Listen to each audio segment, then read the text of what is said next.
Salut, c'est Chevalier Shaka. Janvier 2021 débute la diffusion de Mushoku Tensei, anime adapté d'un light novel considéré comme le parrain du isekai moderne. Et si je devais dire ma première impression à son sujet, ce serait... Ok, ça a l'air intéressant, on verra ça plus tard. Mais les épisodes passent et j'entends pas mal de voix s'élever à son sujet. Nombreux sont ceux qui saluent sa qualité visuelle et son univers d'une grande richesse, mais encore plus bruyants sont ceux qui se plaignent du personnage principal, qui serait moralement douteux, au comportement indécent, voire carrément inacceptable. Comment vous dire que ça a fait gagner des places à la série dans ma liste de visionnage, pour finalement regarder la chose assez rapidement. Et je dois dire avoir été plus que charmé par l'ensemble, sans forcément comprendre les polémiques que tout cela soulevait. Enfin si, j'ai bien compris de quoi il en retournait, mais... Vraiment ? Je me suis donc dit que je voulais en parler plus en détail, mais comme il s'agit d'une thématique forcément un peu plus glissante, j'ai pris le temps de tourner 7 fois ma langue dans ma bouche en espérant que cela suffise. Et pendant ce temps-là, j'ai lu le light novel publié en anglais chez Seven Seas. La version révisée, hein. Oui, parce qu'a priori, les traducteurs avaient allégé le texte à la première traduction, nourrissant encore plus l'idée que ce titre était une horreur à l'origine. Mais ceci a été corrigé récemment dans une nouvelle traduction, celle sur laquelle j'ai posé les mains. Ainsi, je peux maintenant m'attaquer au cas Mushoku Tensei. Par contre, désolé, vous n'allez pas échapper à la case présentation barbante, avant qu'on rentre dans le vif du sujet. Mushoku Tensei, c'est quoi ? Comme je l'ai dit au début, c'est un isekai. Mais plus encore, c'est le parrain, le padré, le président du isekai actuel. Reste à savoir ce que ça veut dire. Grosso modo, c'est celui qui a popularisé la formule que l'on connaît le plus aujourd'hui, avec le héros otaku renversé par un camion, ressuscité dans un monde magique et qui s'en va sauver le monde. À l'origine un web novel écrit par Hifujina Magonote, entre 2012 et 2015, l'œuvre connaît rapidement un immense succès, pour logiquement devenir un light novel à partir de 2014, toujours du même auteur, mais désormais illustré par Shirotaka et toujours en cours actuellement. S'en suivra le fameux manga de rigueur, démarré la même année et dessiné par Yuka Fushikawa, puis des spin-offs, etc. On peut du coup se poser une question. Pourquoi l'œuvre fondatrice du isekai contemporain a mis autant de temps à avoir son adaptation anime ? Et la seconde question qui en découle, est-il encore pertinent de l'adapter aujourd'hui, alors que de nombreuses œuvres inspirées de celle-ci ont fait leur trou et ont eu leur série depuis ? La réponse est oui, pour les deux. Même si ça ne veut rien dire pour la première question. Disons que les deux réponses sont liées, et c'est d'ailleurs de là que vient le problème. Répondons d'abord à cette deuxième question. Est-ce encore pertinent d'adapter un isekai comme Mushoku Tensei aujourd'hui ? D'accord, c'est le fondateur de nombreux codes du genre, mais être le pionnier dans un domaine ne nous met pas à l'abri de devenir convenu, dépassé par ses descendants et donc peu pertinent. Encore plus dans un genre qui a connu une popularité certaine ces 10 dernières années, au point qu'une partie du public semble saturée. Alors, est-ce que Mushoku Tensei a vraiment quelque chose à raconter que l'on n'a pas déjà lu, vu en mieux depuis tout ce temps ? Oui, absolument. Pourquoi ? C'est maintenant qu'on va répondre à notre première question. Si Mushoku Tensei n'a probablement pas eu d'adaptation jusque-là, c'est peut-être parce qu'au-delà des gimmicks qu'elle a popularisés, il s'agit d'une œuvre sans concession. Et par là, qu'est-ce que j'entends ? Le personnage principal, tout simplement. C'est un otaku, comme très souvent dans le genre, qui décède et qui se voit donner une chance de recommencer sa vie depuis le début. Mais là où le titre dénote par rapport à ses enfants et petits-enfants, c'est qu'il dépeint le portrait le plus détestable possible de l'otaku. Et c'est probablement ce profil peu engageant qui a empêché l'œuvre d'avoir une adaptation jusque-là. Et c'est ce qui lui a attiré les foudres de nombreux spectateurs. Pourtant, c'est justement ce qui le rend à mes yeux si passionnant, parce que c'est peut-être la dépiction la plus audacieuse de l'otaku faite par un isekai, encore à ce jour.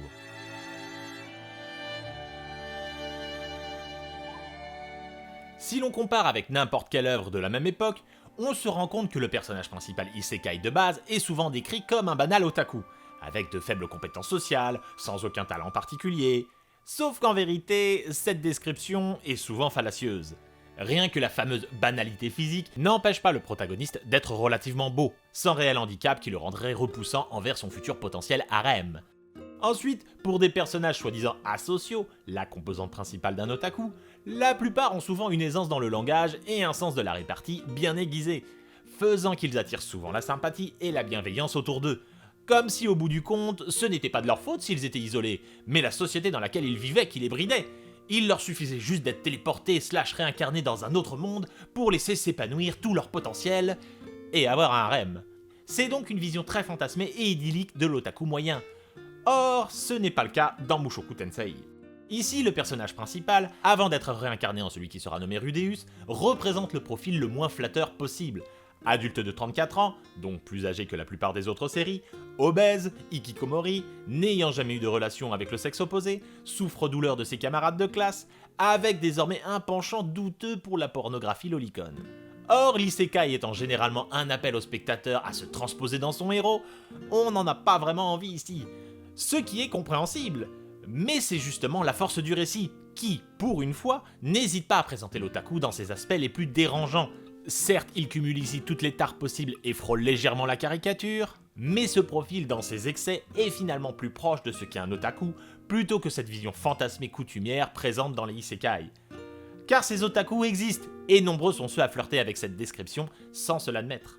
Ce qui donne un autre aspect original à Rudeus. Il porte sur ses frêles épaules le poids de son ancienne vie. Ça devrait être une évidence dans le genre, sauf qu'en fait ce n'est pratiquement jamais le cas. Du fait du fiasco de sa vie passée, notre héros fraîchement ressuscité va réellement prendre sa réincarnation au sérieux, faisant en sorte de ne pas reproduire les erreurs du passé et ne jamais considérer quoi que ce soit comme acquis. Le sous-titre japonais du light novel, « J'essaierai sérieusement si je vais dans un autre monde », prend alors tout son sens. Car, plus qu'un vœu pieux, c'est réellement le moteur du personnage, qui à la moindre réussite, comme ses grandes capacités magiques par exemple, va s'efforcer à toujours relativiser avec sa vie antérieure, pour ne pas trop s'enorgueillir.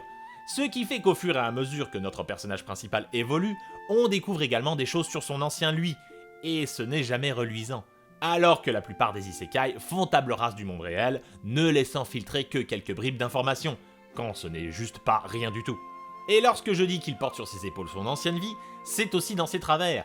Ainsi, malgré son âge avancé, il ne possède aucune compétence sociale digne de ce nom, et base tout son comportement à l'égard du sexe féminin sur ce qu'il a appris dans des érogués, ne faisant à chaque fois que constater à quel point il était déconnecté de la réalité. Et lorsqu'il profite réellement de son expérience, c'est uniquement lorsqu'il confronte des adultes, comme lors de la dispute avec son père, Paul. Là encore, il ne brille pas tellement tant son discours est en décalage avec celui qu'il est censé être, soit un jeune garçon, ce qui le rend finalement effrayant. Et ce n'est pas seulement cet aspect qui effraie, puisqu'une frange des spectateurs a surtout reproché les déviances sexuelles du petit Rudeus, et son attirance un peu trop prononcée pour les filles bien mineures. Avouez-le, vous attendiez que j'en arrive à ça.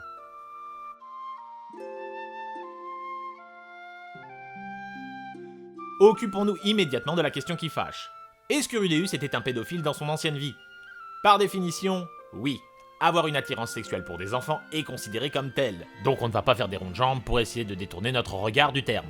Maintenant, précisons qu'en France, la peine encourue entre posséder de la pornographie infantile et commettre un crime sexuel, puisque la pédophilie est classifiée dans cette catégorie, ne sont pas du tout les mêmes, et que les mœurs japonaises sont de base assez éloignées des nôtres quand il s'agit de sexualité, la majorité sexuelle à 13 ans par exemple. Suis-je en train de dire que cela excuse les actes du personnage ? Non. Néanmoins, je pense essentiel d'avoir une véritable échelle ici, puisqu'elle est importante dans la psyché de notre héros, et que même la justice française fait le distinguo. Pourquoi dis-je alors qu'il s'agit d'une facette importante chez Rudeus ? Parce que d'une part, Mushoku Tensei, nous l'avons dit, cherche à représenter les pires travers possibles chez un otaku. Or, s'il y a bien un milieu où le terme pédo et lolicon sont régulièrement utilisés, c'est bien chez nous, que ça plaise ou non. Maintenant, il faut bien contextualiser de qui on parle. D'une personne n'ayant pas mis les pieds hors de sa chambre depuis 20 ans et dont la seule activité sociale consistait à taper dans le mur pour obtenir à manger.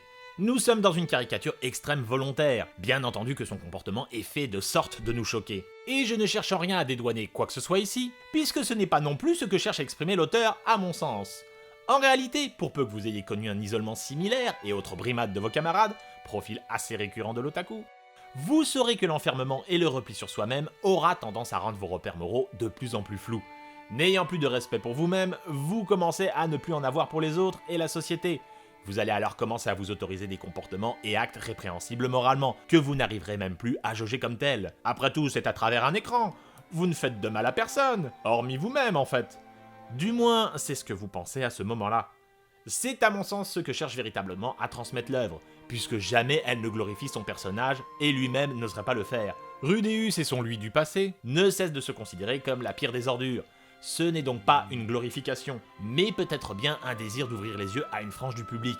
Voilà ce que vous risquez de devenir si vous vous laissez aller, semble nous dire Rudeus. Ou l'auteur.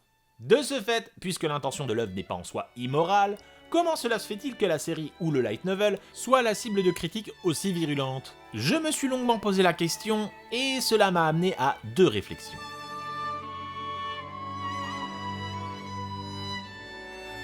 D'abord, cette notion de projection que propose habituellement le genre. L'isekai, c'est le fantasme de refaire sa vie, et ce genre vise habituellement un public otaku masculin.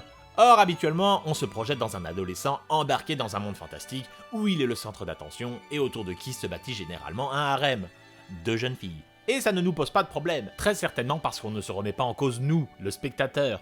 Or, c'est justement ce que fait Mushoku Tensei. Et je parle en connaissance de cause puisque je partage pratiquement l'âge de Rudeus avant sa mort. Je suis ravi. L'œuvre, au lieu de nous mettre dans notre zone de confort, nous renvoie à notre propre reflet. Passé un certain âge, qu'est-ce qu'on vient chercher dans ce genre de série? Pourquoi s'amuser à suivre les idylles fantasmées d'un adolescent et de son harem? Pour l'histoire? Parce que c'est drôle? Ou nous cherchons-nous des excuses pour ne pas avouer qu'on ne ferait pas forcément mieux que Rudeus à sa place? Et soudainement, on se trouve un peu laid. Du coup, son comportement nous dérange, il nous choque, il nous déstabilise, parce qu'il nous renvoie potentiellement à nos propres faiblesses. Et un otaku ne veut pas que le problème émane de lui. Moi? Non, à sa place, je n'aurais jamais profité de la situation pour peloter une gamine de 12 ans. Sauf qu'en clamant cela, qui cherchons-nous à convaincre? Les autres? Ou nous-mêmes? Mais surtout, c'est se tromper dans le message que veut délivrer l'œuvre. On ne cherche pas forcément à nous tester moralement, afin de savoir si nous sommes des gens bien, mais plutôt montrer le raisonnement pervers que peuvent avoir certains otaku lorsqu'ils se laissent trop aller à l'isolement. Si lolicon et pédo sont deux termes différents, ce n'est pas pour rien, c'est parce que ça ne désigne pas tout à fait la même chose. On ne devient pas forcément lolicon parce qu'on est attiré par les enfants, on le devient parce que le monde adulte nous a giflé en plein visage et que nous sommes incapables de nous en remettre. Alors on va se réfugier dans l'adolescence, ou l'enfance, vers un âge où les gens nous apparaissent plus purs, plus innocents, et donc plus bienveillants. C'est se voiler la face. Mais c'est justement tout le propos et ce qu'exprime Rudeus via son passif et via ses actes depuis sa réincarnation. Et de ce fait, même lorsque Mushoku Tensei semble tourner de manière humoristique certains moments, ce n'est en fait jamais vraiment pour faire rire.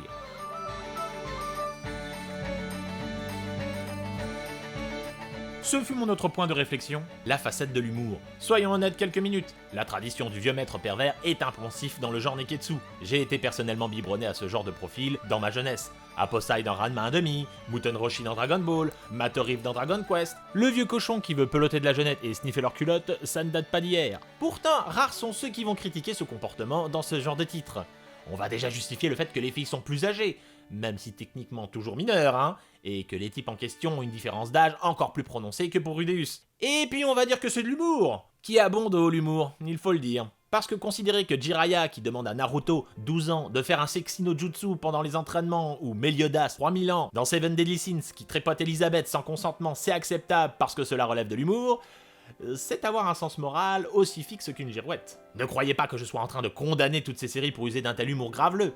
Personnellement, je ne m'en suis jamais formalisé plus que ça. Je m'en suis lassé, mais je ne vais pas le renier.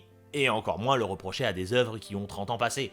Mais lorsqu'on va cracher sur le reportage du sexisme dans les mangas de France Info, parce que quelqu'un a osé remettre en question le traitement de la femme dans les œuvres japonaises, venir s'offusquer que Mushoku Tensei fasse pareil parce que techniquement le personnage a l'esprit d'un homme de 40 ans, et que là, ça touche à notre éthique, excusez-moi de vous dire que vous êtes en fait déjà dans la même démarche. C'est ce que j'avais déjà dit dans ma vidéo sur la persécution otaku. La critique n'a rien d'anormal, et dans ce cas, il faut accepter quand elle vient d'ailleurs. D'autant que je le répète, l'œuvre en est parfaitement consciente.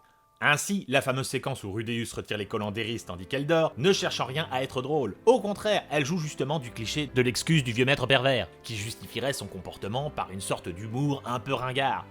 À mon sens, la scène questionne le cliché et notre propre rapport à son égard, plutôt que de vouloir justifier quelconque comportement. J'en vois certains tickets, ne vous inquiétez pas, on va y revenir.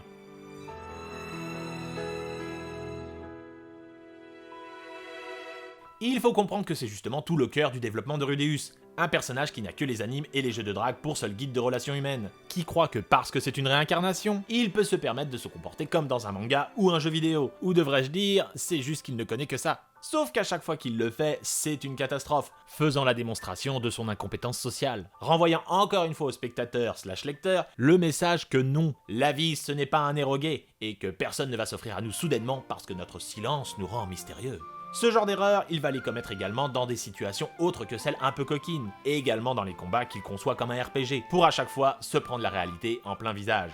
Maintenant, à la décharge du public découvrant uniquement la série avec l'anime, l'adaptation a quelque peu exagéré sur l'aspect fanservice, genre panty shot et bouffonnerie de certaines situations, donnant à tort la sensation que la série cherchait vraiment à s'en sortir grâce à la carte de l'humour. La fameuse séquence des collants justement, dont ma description a dû faire lever des sourcils à certains, puisque l'anime a retiré toute la référence au cliché du vieux sage pervers que s'imagine Rudeus dans sa tête. Probablement pour dynamiser la scène, mais l'on perd alors totalement la déconstruction du dit cliché, nous laissant uniquement avec la partie malaisante, sans le sous-texte. Pas terrible, il faut en convenir. Surtout si l'on est déjà fâché avec le comportement du personnage.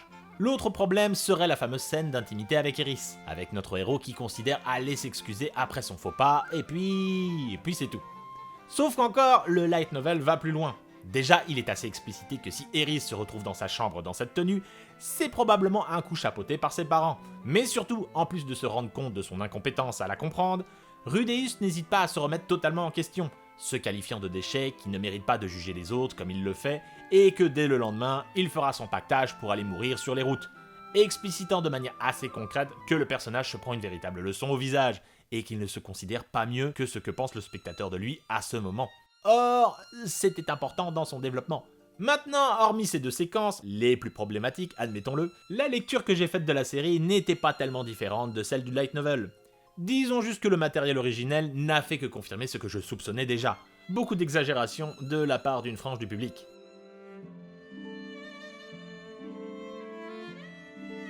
Ainsi, si je devais répondre à la question posée par le titre de ma vidéo, la réponse serait non. Mushoku Tensei n'est pas une œuvre immorale. Inconfortable ? Oui, mais on en revient alors à ce que je reprochais dans ma vidéo sur le fanservice, c'est-à-dire une certaine mentalité du public otaku, ou peut-être plus globalement une nouvelle génération qui tend de plus en plus vers le puritanisme, n'acceptant plus vraiment être bousculé dans ses principes moraux ou avoir une expérience désagréable. Regardez deux gamins qui se fricotent ? Pas de soucis tant qu'ils ont le même âge. Mais si l'un est spirituellement plus âgé, c'est-à-dire le spectateur en vrai, alors là, ça ne passe plus. Faut-il donc en conclure que nos détracteurs avaient raison et que les animes sont uniquement des produits de divertissement à consommer ? C'est un peu à nous tous de décider. Je reste donc assez perplexe quand je vois certaines personnes exprimer le fait que la série serait meilleure sans cet aspect du personnage principal, alors que justement c'est lui qui fait qu'encore aujourd'hui, Mushoku Tensei mérite une adaptation. Dans un secteur qui est saturé d'œuvres de ce genre, il propose quelque chose qu'on n'a jamais vu ailleurs, du moins traité avec autant de justesse. Alors souhaitez qu'une œuvre s'accorde automatiquement à vos principes moraux ? Est-ce considérer votre médium comme artistique ? Et vraie question, si le personnage avait réellement eu l'âge de son physique, auriez-vous trouvé ça plus moral ? En ce cas, d'où vient réellement le problème ? Un anime, un light novel ou tout autre support otaku n'est pas forcément là pour nous brosser dans le sens du poil. Et le fait que Mushoku Tensei aborde des sujets délicats ne signifie pas immédiatement que c'est l'œuvre d'un détraqué qu'il faudrait soupçonner parce que ses idées nous rendent mal à l'aise. Si vous considérez votre passion comme de l'art, vous devez accepter qu'elle cherche parfois à vous bousculer et pas toujours à vous cajoler. Maintenant, vous pouvez légitimement être dérangé et vraiment mal à l'aise face au comportement de Rudeus. Que ce soit une simple question morale ou une expérience passée qui vous touche personnellement, vous avez le droit d'être gêné durant votre visionnage et ne pas réussir à passer outre son comportement. Mais dans ce cas, cela signifie juste que la série n'est pas faite pour vous. Ça ne la rend pas pour autant moins pertinente dans le message qu'elle essaie de faire passer. Oui, Mushoku Tensei a ses moments désagréables, et j'ai moi-même grincé des dents lors des 10 passages. Mais je plaide coupable, je trouve Rudeus passionnant, parce qu'il s'agit clairement d'une histoire de rédemption, de quelqu'un qui a gâché sa vie, qui s'est laissé aller au vice et qui cherche désormais à faire mieux. C'est la véritable définition de la seconde chance, pas celle du isekai basique qui nous propose un personnage à l'origine bien sous tout rapport. Sauf que l'œuvre ne va pas faire cela de manière explicite. La renaissance de notre héros ne va pas être vécue comme une épiphanie où il aurait pris conscience de tous ses défauts d'antan afin de tous les corriger immédiatement. Non. Rudeus reste un personnage profondément humain qui va réapprendre la vie du début et va prendre conscience de ses défauts peu à peu afin de les corriger au fur et à mesure.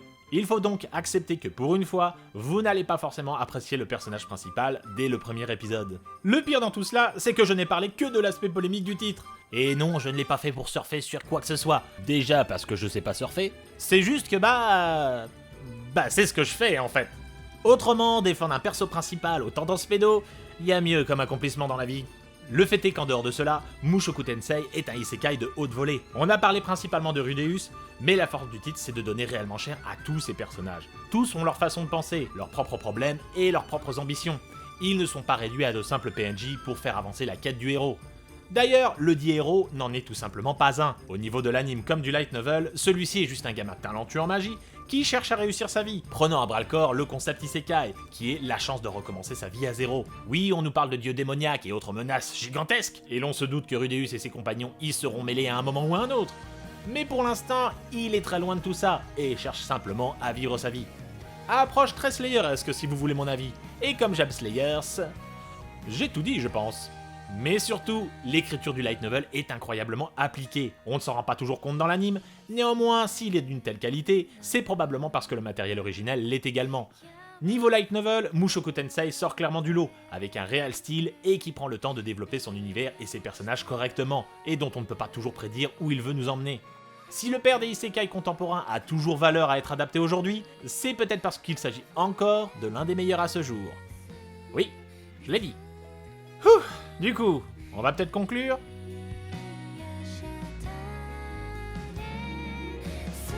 Mushoku Tensei n'était clairement pas une série que j'attendais particulièrement, et à son visionnage, m'étant trop concentré sur l'aspect polémique, je n'ai pas forcément vu toutes ses qualités de prime abord.